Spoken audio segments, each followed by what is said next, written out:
Toronto? Sim, mãe.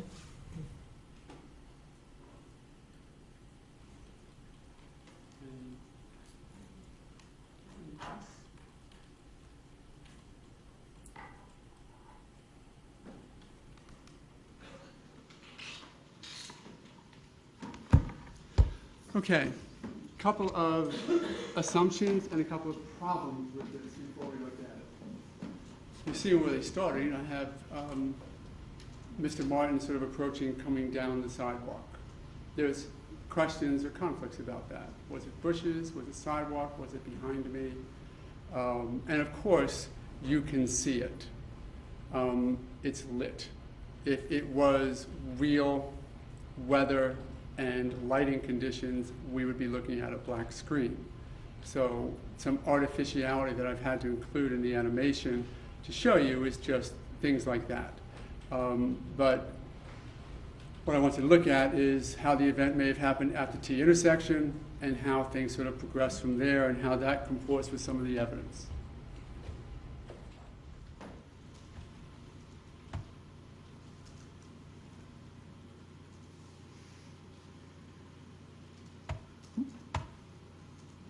Of course.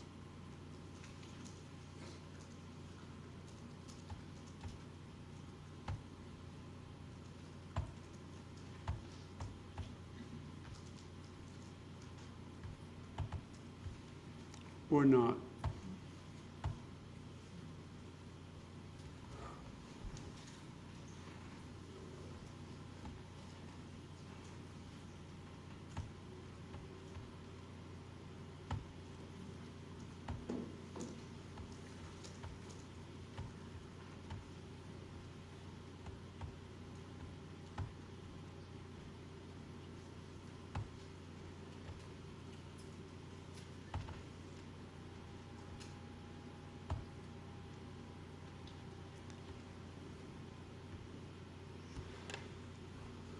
T intersection. The first, there's the shot to the nose, we contend. Number one right there is where the flashlight is found, George's small flashlight and his key. I didn't have any movement except to get them to the spot of the eventual shooting because we don't really know what happened, although George Zimmerman did say that he tried to push him off and tried to push him away. I think in the video there were movements like this. You saw, whatever, somehow they got those 25 or 30 feet to the area where we know things happened because this perspective right here, you see that column on the left-hand side, this is John Good's patio, where he was actually standing and he came out. The items match, just so you know, the items match precisely the areas where all the evidence was found, and the numbers match the graphs that are already in evidence before you. So you'll see 8, 1, 2, 3, all of those match up because they came from the same data.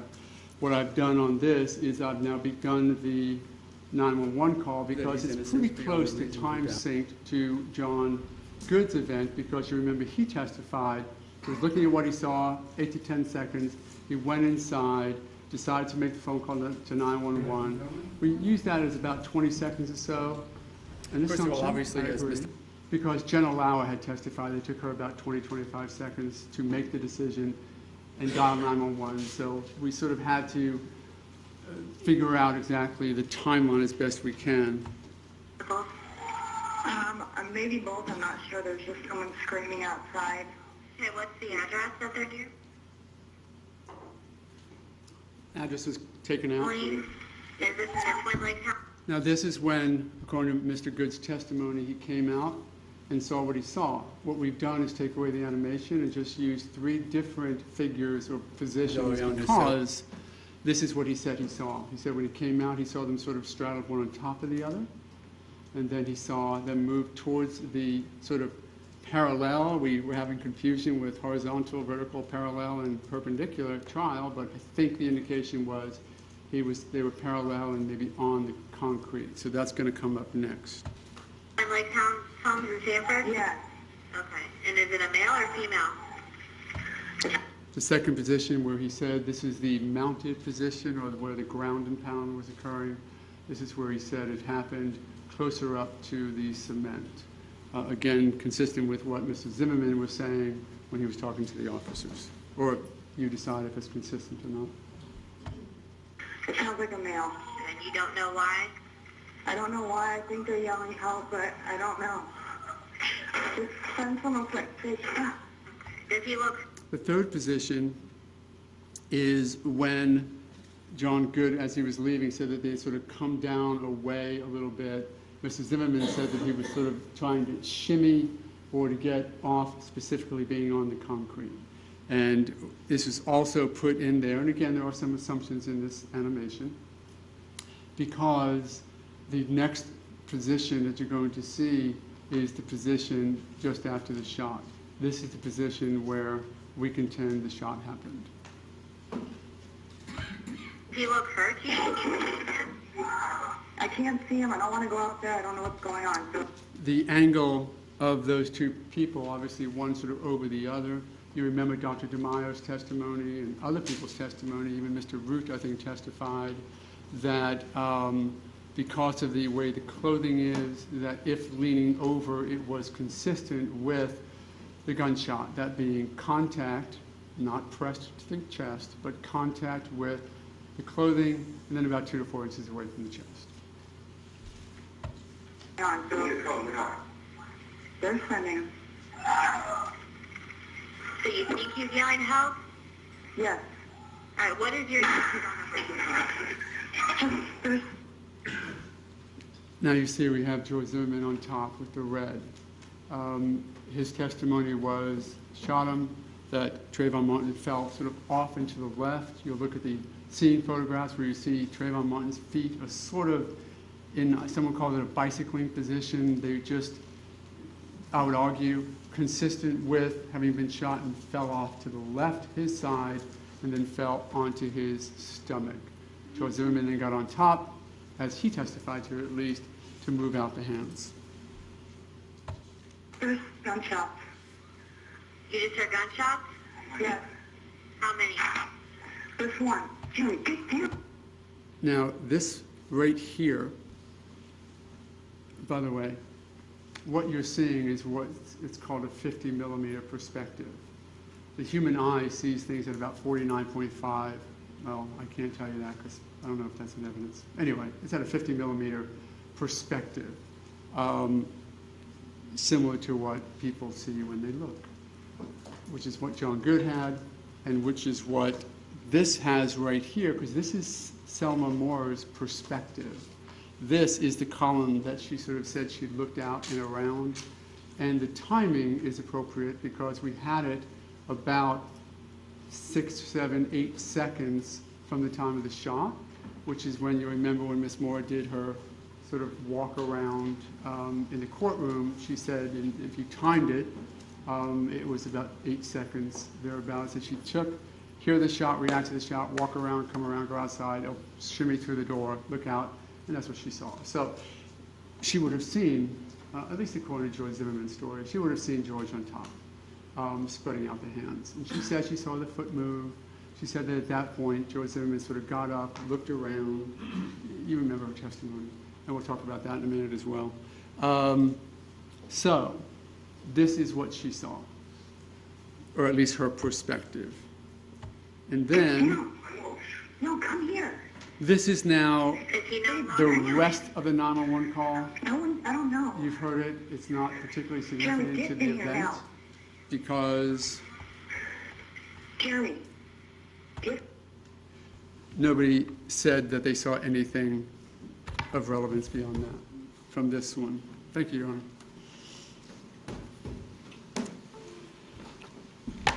Let's hook this back together. See if it works. The animation, of course, is just that. It's somewhat made up. I mean, it wasn't that night. It wasn't a videotape, although George certainly hoped that there was. George Zimmerman, sorry, hoped that there was.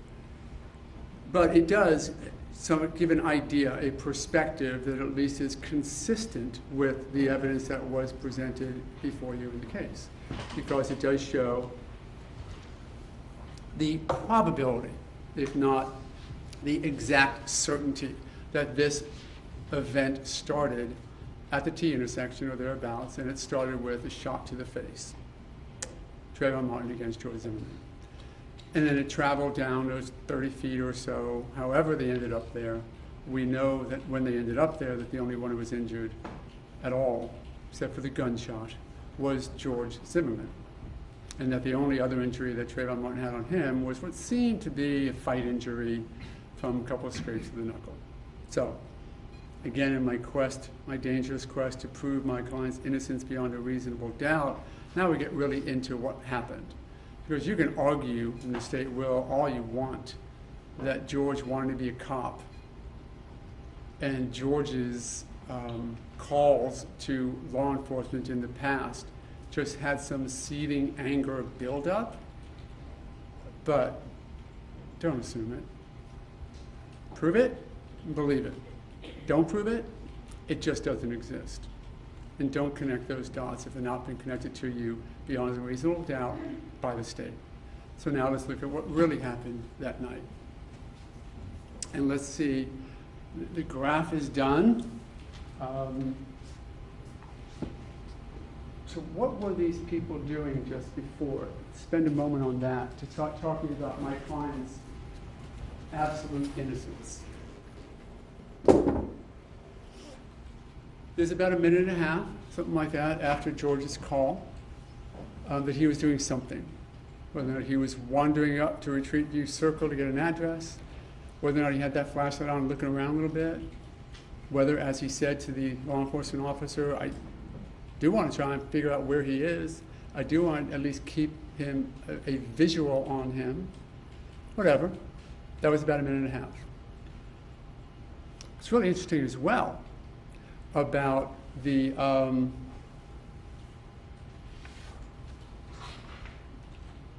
phone calls is what Trayvon Martin was doing.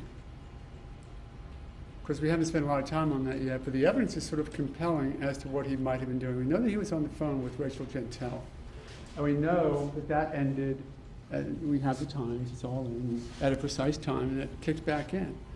And that she said he was running, which actually coincides pretty straightforward with when George said he was running. Some consistency there. So, Trayvon Martin was running, and he was running at about somewhere nearby 7:11:47. Keep that number in mind for a minute. 7:11:47. Because the altercation, according to Ms. Lauer's phone call, if you sort of look at when her phone call started, back it up to when she heard what she heard, she called at 7:16:11. Give her 30 seconds or so to have started. Right? Somewhere around there? We're going to take a break for a couple minutes because I didn't realize I've already been talking for an hour and 20 minutes. So we're going to take a break. But before we take a break, here's what I'm going to do. We're going to sit tight, and we're not going to talk. And I'll tell you when we'll talk again, okay? So try not to do much, starting now.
That's how long Trayvon Martin had to run.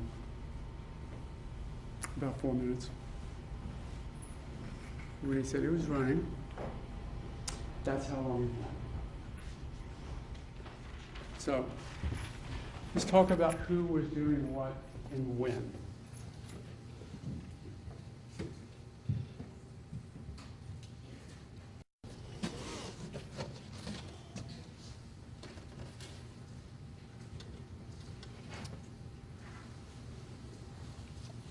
Chad, first witness who we talked to, said he could probably throw a football from his backyard to the T intersection.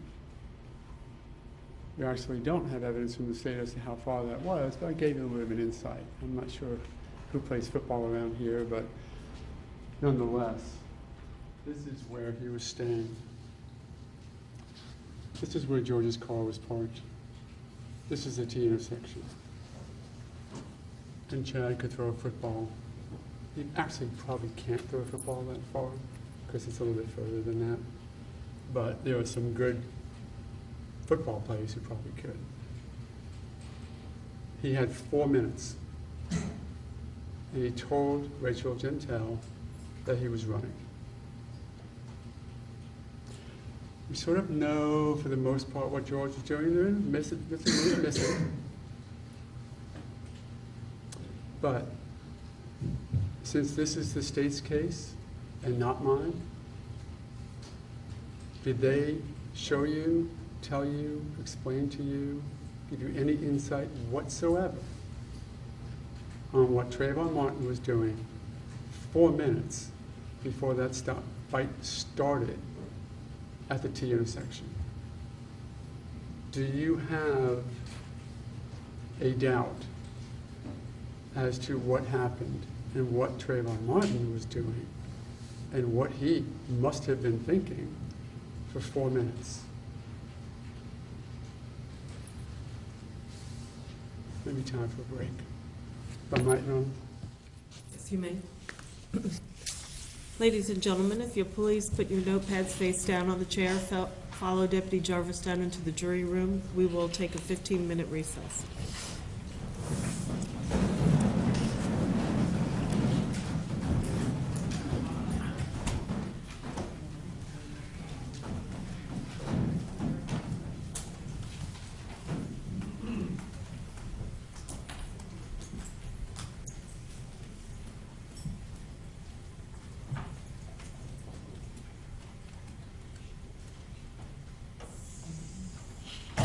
Please be seated. Court will be in recess for 15 minutes.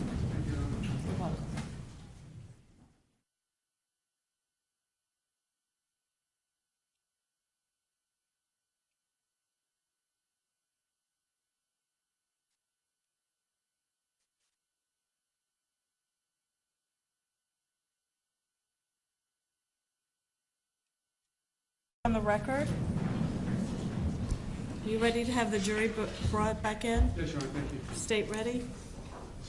Okay, let's bring the jury back in.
Jury present, Your Honor.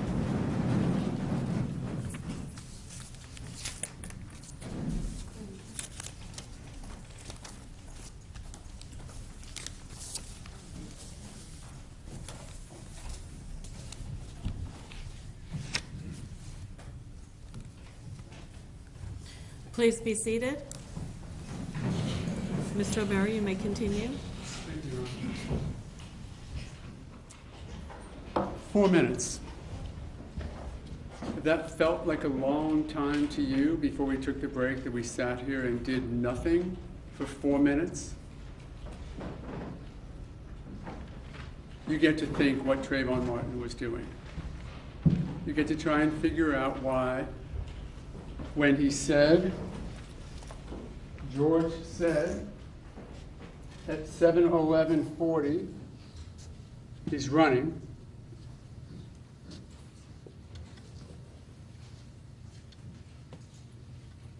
(7:15:43), when Rachel Gentile tells you the phone call ended because of a bump.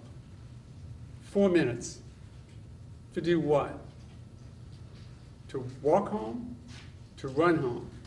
4-minute mile was broken when I was like 12 by somebody. And I think he was in his teens. Don't know if he played football. Don't know if he was a defensive guy on a football team, but I do know that you can run a mile in about 4 minutes if you're in decent shape.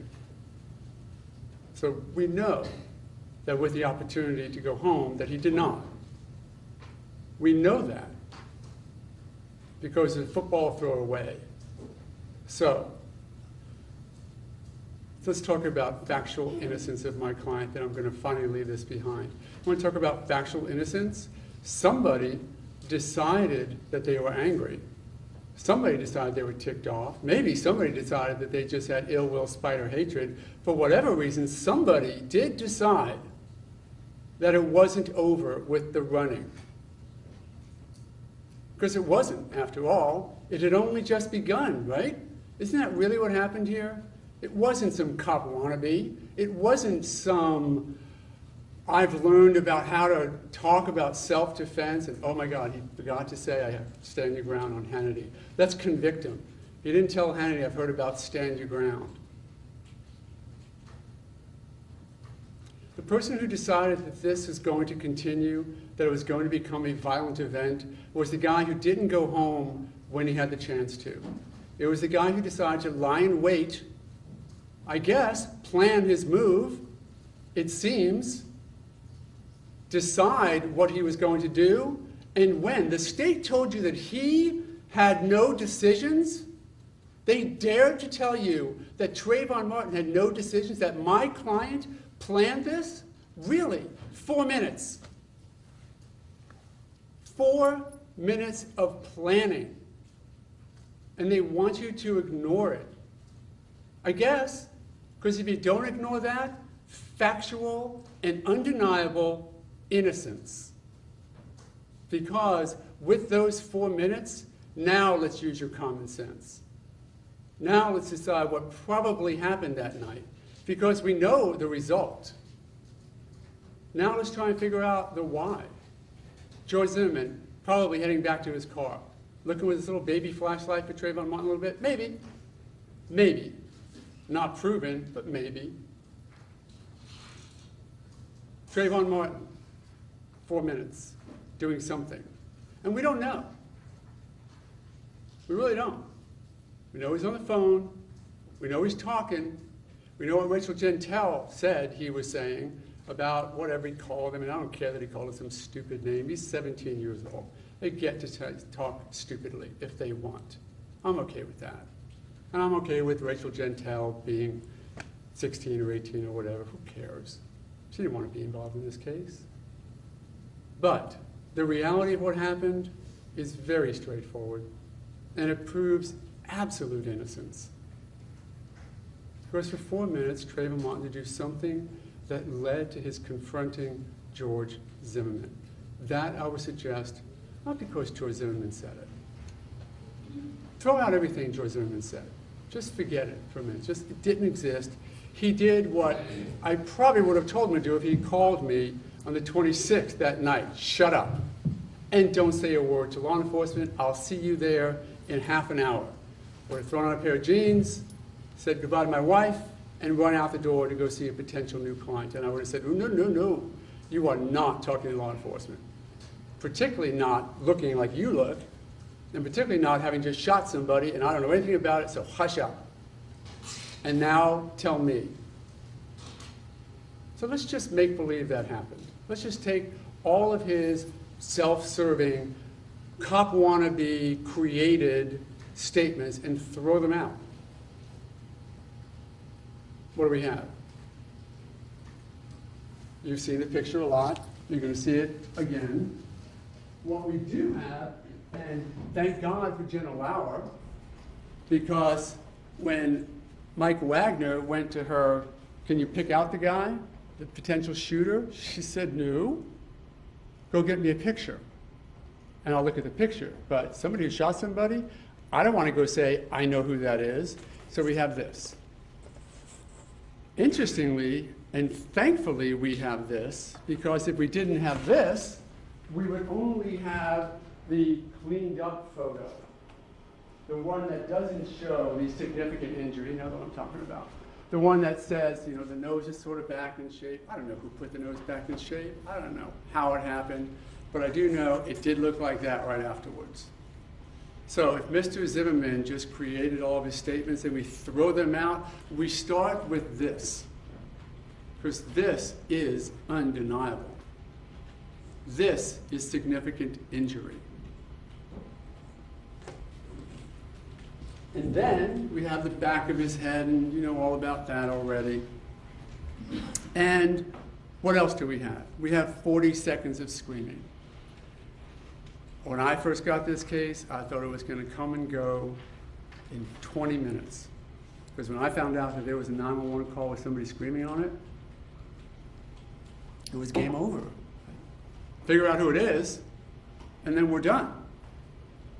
Because the alternatives are Trayvon Martin screaming, and my guy is some horrible, extended, torturing, then eventual murderer for 45 seconds. Something, if it was Trayvon Martin, something strange was happening for it to be him. Some bizarre 45-second event where he would scream for help, yet still be able to batter George Zimmerman, but they'll have their theory. I guess they're going to tell it to you in their final closing. Or it was George Zimmerman. And if I could get this to whoever, FBI, let's say, do a little comparison, and we're done. You heard from Dr. Nakasone, unfortunately, it couldn't be done. So now we don't know. Now, as Mr. Delariano suggested, now you do get to decide, I guess, or not, of course, or not. You just simply get to decide that you can't decide. And then who gets the benefit of that? Mr. Zimmerman. So let's not forget about that standard as I'm wandering you down my little make-believe path of factual innocence. Then what else do we have? We have his initial immediate statement to Mr. Manalo. And the way he looked. Samamora looked like he was beat up. Oh no, he looked like he was bending over. Manalo looked like he was beat up, and he just looked strange. And then of course, as Mr. Delariano said, oh, just tell her I killed the guy. You see, not what he said at all. I think what he said, and use your own memories, was that when Mr. Manalo took the phone because he had to drop it, because Tim Smith was doing what he does as a trained law enforcement officer and said, hands out, on top of your head, behind your back, where's the gun? Drops the phone, Manalo gets it, and says, words to the effect, your husband's been involved in the shooting. And what's the response from George Zimmerman? Tell her I shot somebody. I guess what he should have said, and what he was thinking through, and what he wasn't thinking through, whatever he was going through, whatever the injuries were, whatever, as Manalo said, he just looked like he was out of breath. He should have said, well, that may sound insensitive a year and a half from now. I should have said that I had to shoot somebody. I don't know what he should have said. He told his wife he wasn't the one shot. Unusual, inappropriate. Somebody calls up and says, honey, I was just involved in a car accident. What's your first response? Are you okay? You don't even say, is the other person okay? Right? It's just not natural. You okay? You ever say, oh, well, is the car okay? No. You do what you know. You do what you deal with on a daily basis. Don't tell I'm involved in a shooting. Tell I shot somebody. So, we have that evidence. We have Smith, who says right away he told him he was screaming for help twice. Then we go forward, we have the medical personnel. Screaming for help is fun, because here, now the state wants you to say, this mastermind criminal, this guilty beyond a reasonable doubt second-degree murderer knew at that precise moment that he darn well better say that he was the one screaming. Because after all, he had killed the guy who was screaming, in the state's theory, right? So he knew he took away care of that problem. Real problem with that theory, unless the mastermind knew. When Singleton mentioned in her interview that Trayvon Martin had passed, George was affected.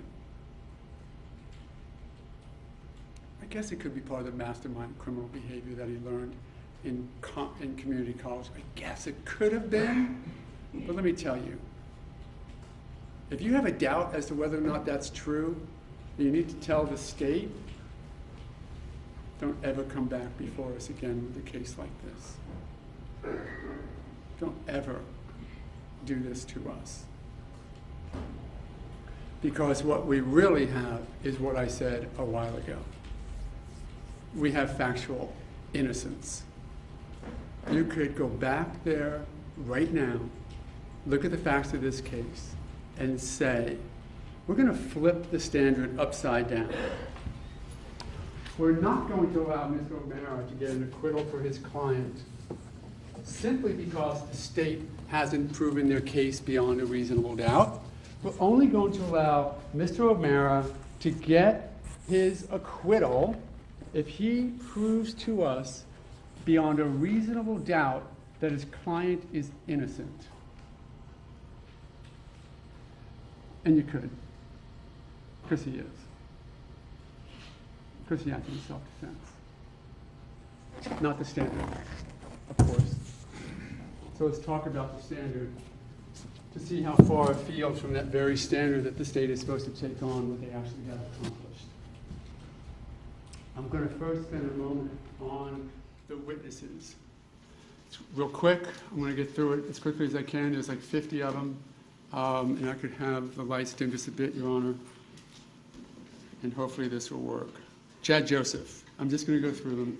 Didn't have much to say. He could throw it about the football field, but that's it. As you know him to be the sort of stepson of Trayvon Martin. Andrew Gaw, 5'10". That's important, and we're going to get to that in a second. You saw him stand next to me, and I did that on purpose to show you that I'm a few inches bigger than he is. And he was 5'10". In the shoes he had on that day. All he really said, didn't know much about that event. Sean Nofke, what did he say? Interestingly, because the first time that somebody was talking to George was this guy. And what did he say? No anger, no animosity, no hatred, no anything in George's voice, quite matter of fact. A person who's trained, by the way, to deal with stressful situations and to understand and to dynamically interact with people on the other line, because sometimes these things turn serious quickly. And what did he say? Nope. He even accepted the reality that George may have misunderstood when he said, which way is he running, that George Zimmerman may have thought, I should go find out. He acknowledged, maybe it was imprecise, whatever. Next witness, Ramona Rumpf. She brought in records custodian for the 5 calls. She also, you'll see the affidavit, I think signed by her, of the 6th call. Listen to it if you want. Nothing to do with burglary, it's just George Zimmerman being George Zimmerman. Wendy Dorival, interesting witness.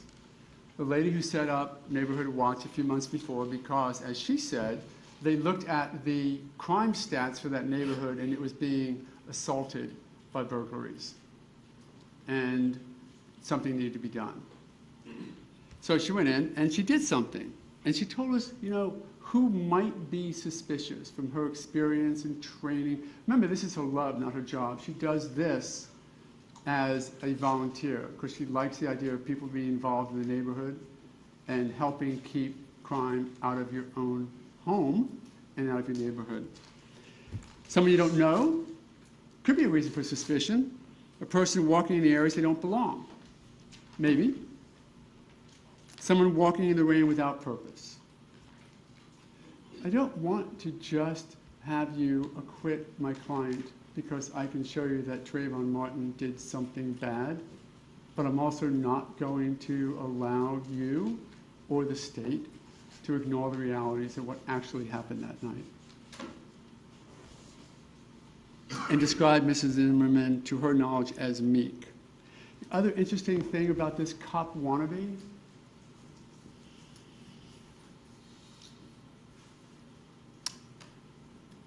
they have this Citizens on Patrol program where you get a uniform, you get a car, little yellow lights on it.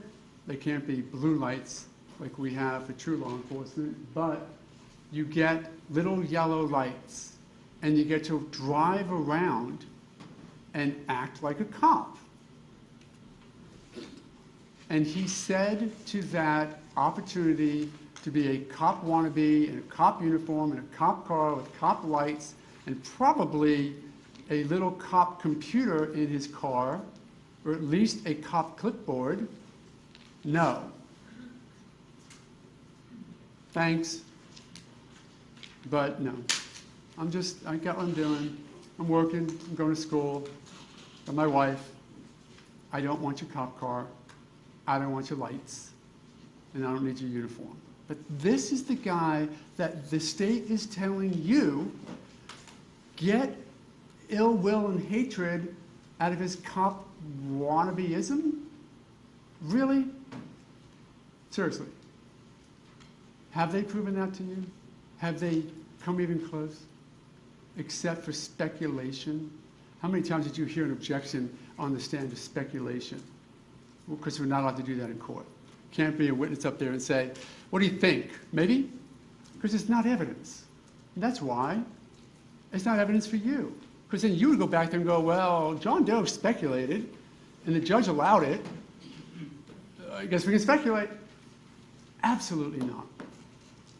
Absolutely not. Donald O'Brien. HOA guy, parking committees, George helped him with parking. Cop wannabe? I don't know. Doesn't seem, if he doesn't want the cop car. Involved, citizen, sure. Any complaints, by the way, that the state brought to you about him just towing cars away, or ticketing people, knocking on, get your car off that yellow? Anything like that to foster their argument to you that he was doing something wrong. Because remember, we've agreed not to assume. So where's the evidence? And they talked about the 17-year-old burglar getting caught, and thank God the stucco guy caught him. And now Mr. De Leon just says to you that George Zimmerman was frustrated. Ooh, I wanted that one. Damn, darn. The stucco guy got him instead. Not going to happen again. Are you kidding me? Are you actually kidding me that the state attorney's office, representing the state, is making that allegation to you? That that's ill will because somebody else caught a burglar? Okay, great. Just tie it together, please. You got 2 dots and they're this far away. Just give me a line. Give me something. Stucco guy caught him. George is frustrated. Anything in between besides speculation, assumption, or idiocy? Anything? Sergeant Raimondo, I would want him coming to a car accident that I was involved in. What a guy. What a cop. Did everything he could and did it without even thinking about it. Great cop. Likes his job. Diana Smith. A little bit of just problems with the evidence, the rain, and we'll talk about that. But weather conditions wouldn't allow her to process the items. Touch DNA could have been wiped away, and firearm not given to her. I don't know that it turns out to be a big deal, but there is a lack of evidence here, and we'll talk about maybe why that's there. And who gets the benefit, again, of lack of evidence? George Zimmerman. Celine Bahadur, you'll have an opportunity, and the instructions will tell you, you assign credibility to witnesses. You decide what to believe and who to believe, and whether or not they're credible. I would suggest that along the scheme as we're going, check out this woman's credibility before you accept what she said. You saw her, you heard her, you saw her review all of her statements as I showed them to her. First time, talked to Mr. Del Riondo last week, first time in court, what shows up? Oh yeah, left to right. Well, here's a thought. Trayvon Martin was running from left to right when he came back towards the area where George Zimmerman was walking.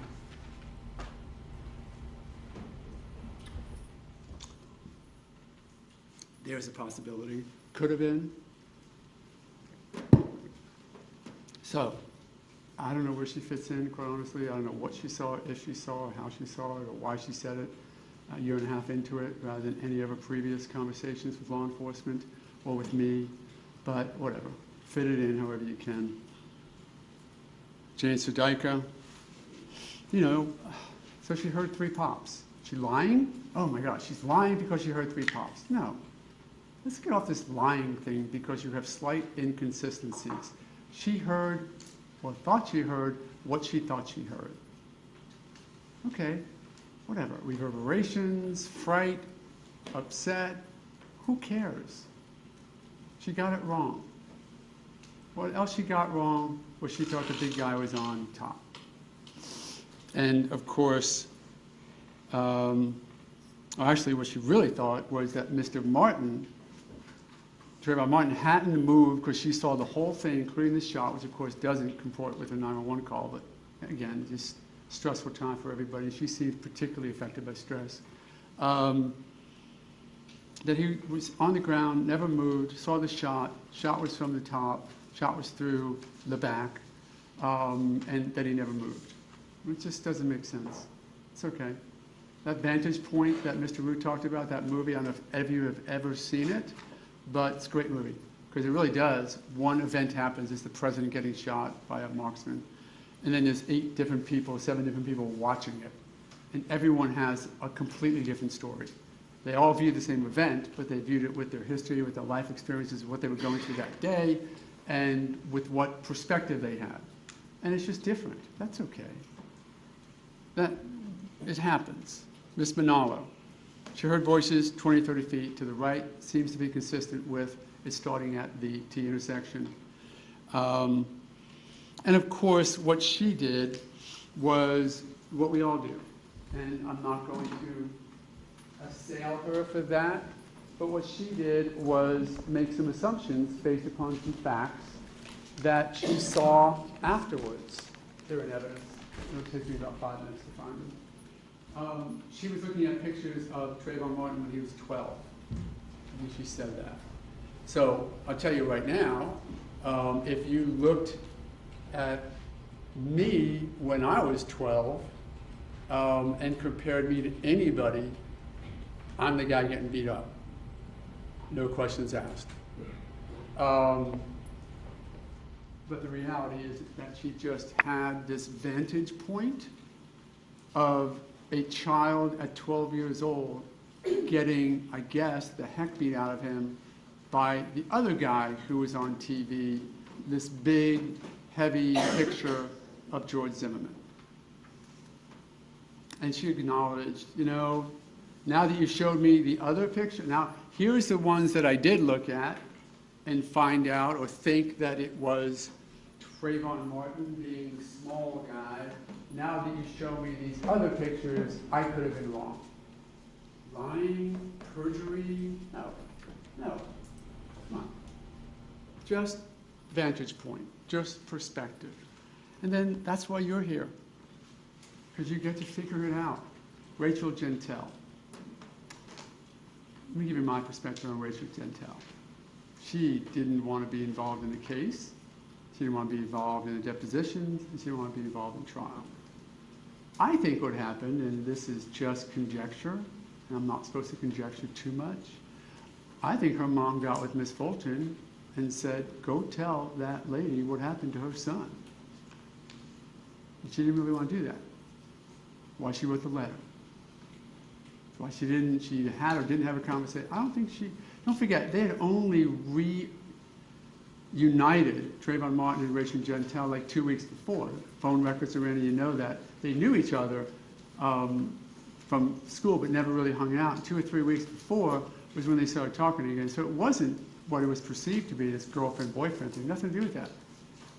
And she just didn't think it was much that night. Interesting to me, just the one thing about Miss Jeantel, you know, if you asked me right now to explain to you the phone call that I had 3 weeks ago with my wife, 4 weeks ago with my sister, or last week with Mr. West, I can give you the idea, and then my wife would say, well, we talked about dinner. Oh, yeah, all right, I'm sorry, what's you dinner?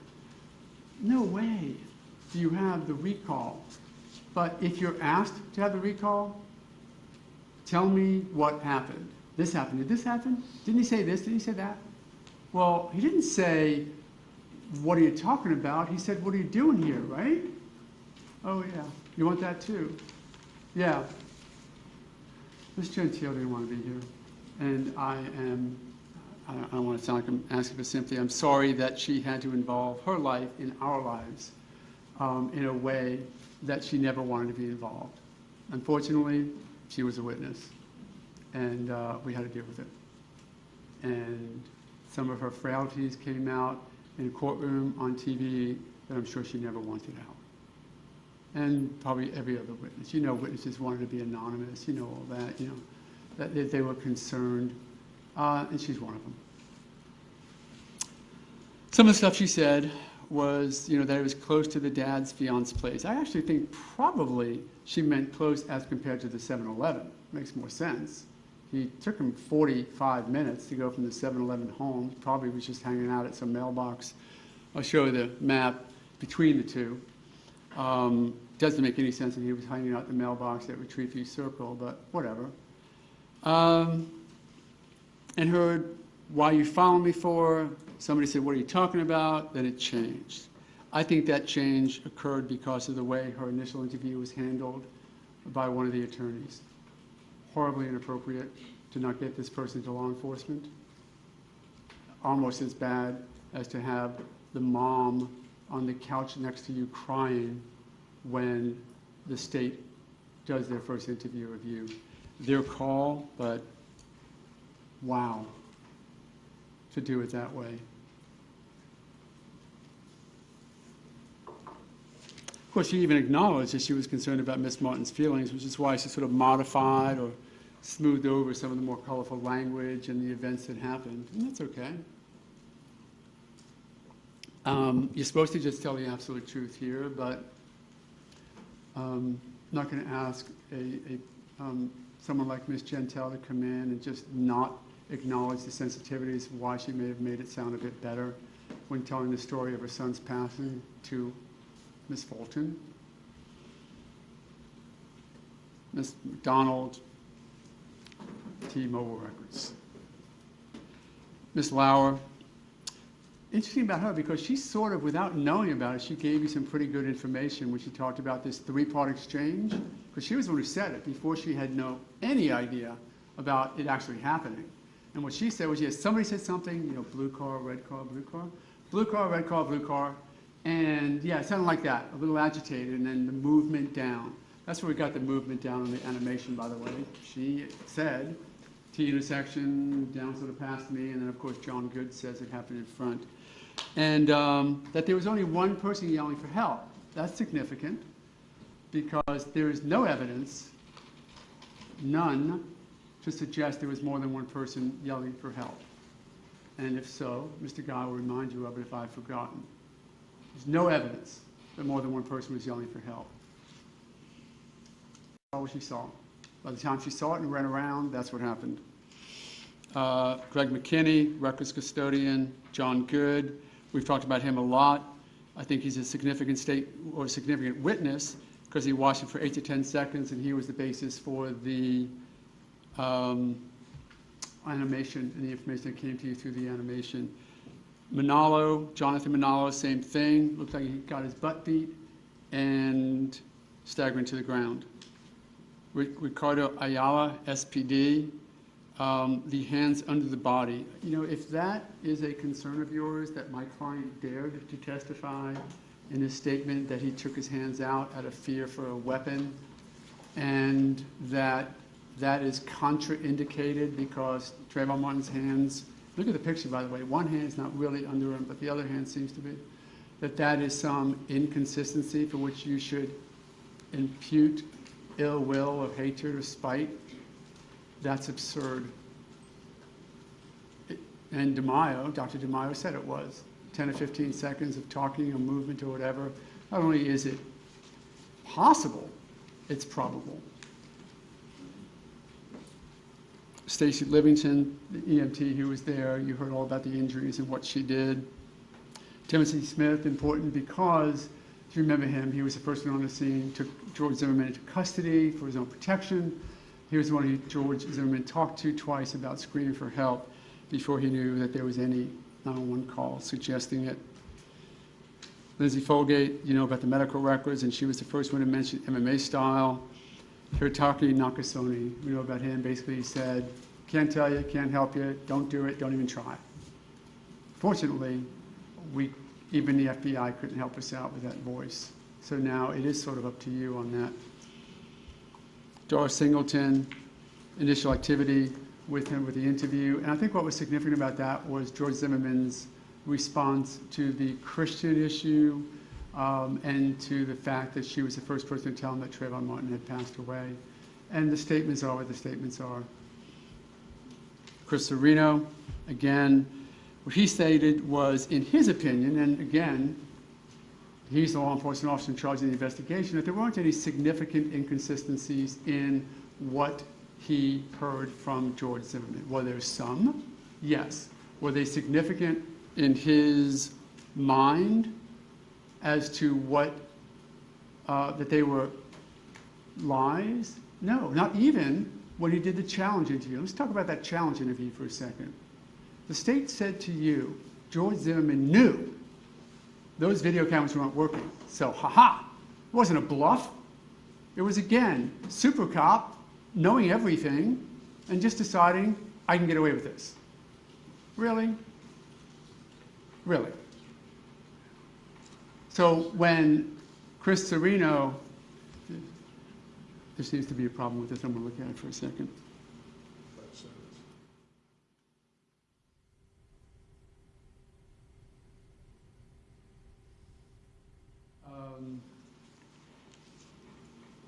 Chris Serino said that, I lost my train.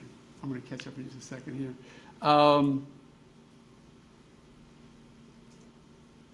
What he had said was the inconsistencies did not matter to him and did not change his opinion. And when the confrontation interview occurred and when George Zimmerman said, thank God there may be a videotape, the state wants you to believe the perfect super cop bluff response because he knows this, because let's not forget, he took a couple of classes a couple of years ago at a community college. Absurd. I would suggest to you, to make a suggestion to you that in that moment, when confronted with the potential of an actual video by Mr. Martin, that my client would do anything other than say, thank God it may be there, and that's not evidence of innocence. Mark Osterman, good buddy, don't think he would lie for his friend, but was the one who testified about the self-defense, and I think you remember his testimony, a little bit animated, but sort of told you all about everything he could about both George Zimmerman that night, that he wrote a book about it, that his story is a little bit different from George's other stories. Figure it out, and figure out how significant it is, and whether or not it suggests second degree or anything. Now, Dr. Rao, I don't know what to say. Minimum of 4 hits. Okay. You see the pictures. If you think George Zimmerman was only hit 4 times, fine. Let's take a moment on those 4 hits. You're going to get the statute, you're going to get the jury instructions, and here's what they're going to tell you about the extent of the injuries that you have to find my client suffered At the time, he decided to shoot. The significance of those injuries, how life-threatening those injuries were, how soon my client presumed he was going to die from the injuries that are already inflicted upon him. Are you ready? 0. 0. No injuries necessary to respond with deadly force.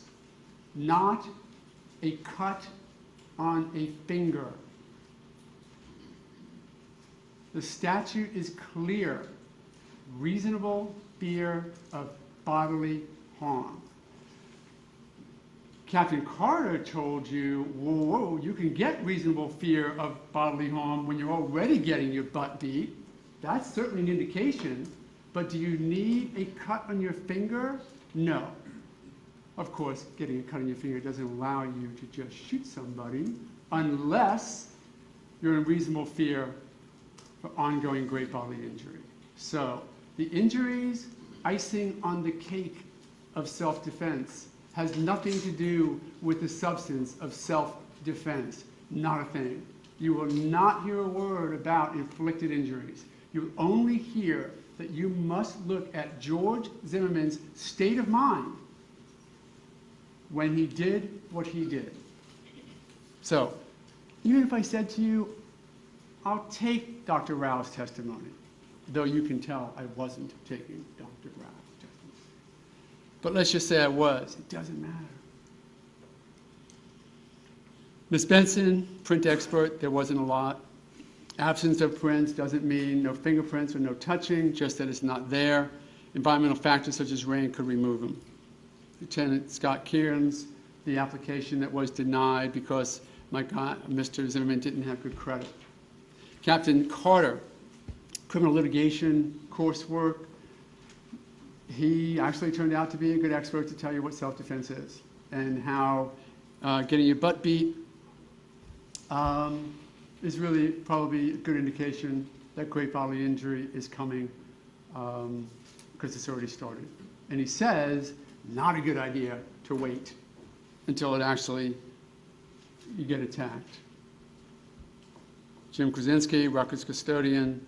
Gordon Pleasance, we talked about it, taught the course online to Mr. Zimmerman. Amy Seward, firearms.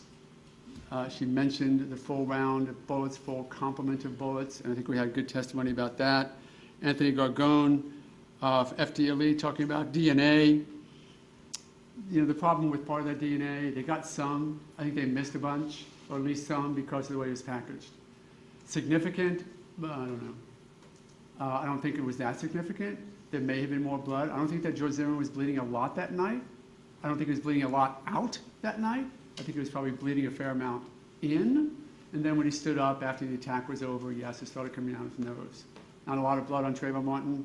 Probably not a lot to be expected. And there was no injuries on Trayvon Martin until the gunshot, so you wouldn't imagine there would be any blood on George Zimmerman's hands or any place else in his body, because when Trayvon Martin was finally shot, he went up and over. So DNA, we can go over some particulars about it, and I have some precise points about what was found on Mr. Trayvon Martin's cuffs and whatnot, but generally speaking, not a lot significant. Miss Fulton.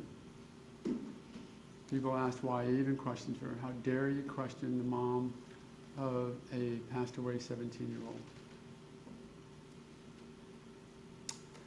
Doctors cut people sometimes when they do their work, and that was something that I had to present to you, to something about the way it happened and how it happened, and you know, the impact and just how moms think about these things, both sides.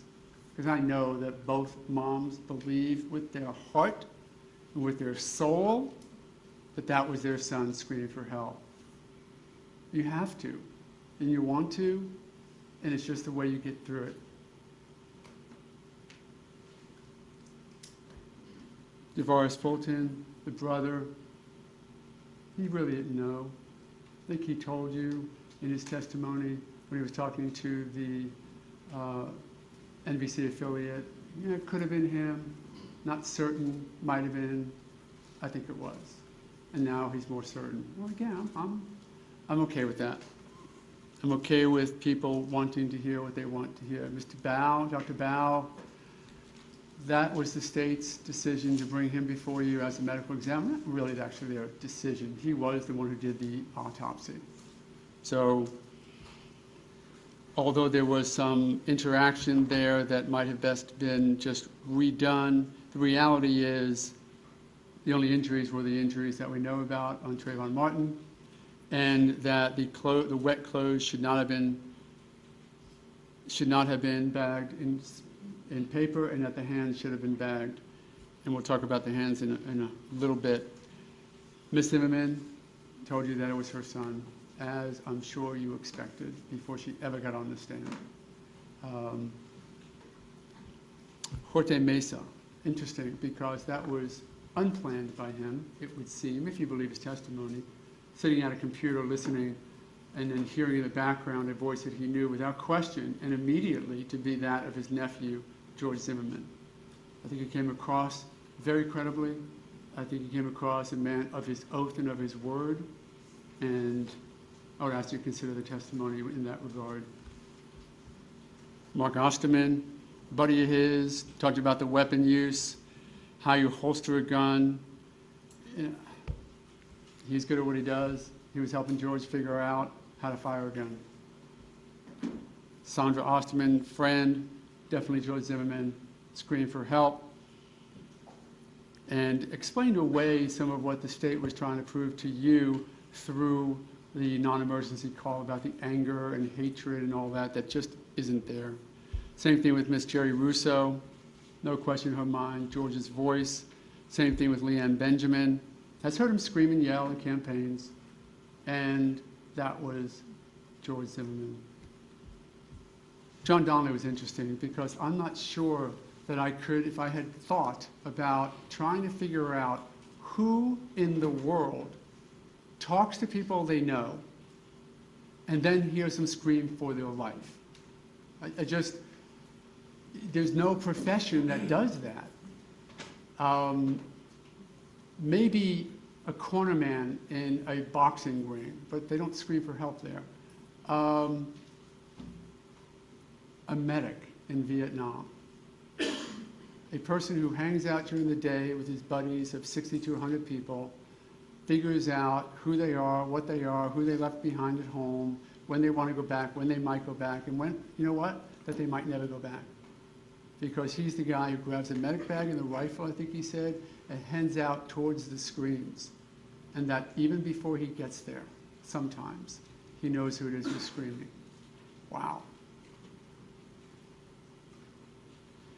Didn't want to testify. I don't think a guy who's been in Vietnam wants to come before people and break down a little bit. But I think that his testimony was quite credible when he believed it was Mr. Zimmerman. Doris Singleton and, by the way, Chris Serino both say the same thing. Unfortunately, when Mr. Martin did first hear the tape, he said what he believed to be true then, it would seem from the officers, and that is, that's not my son's voice.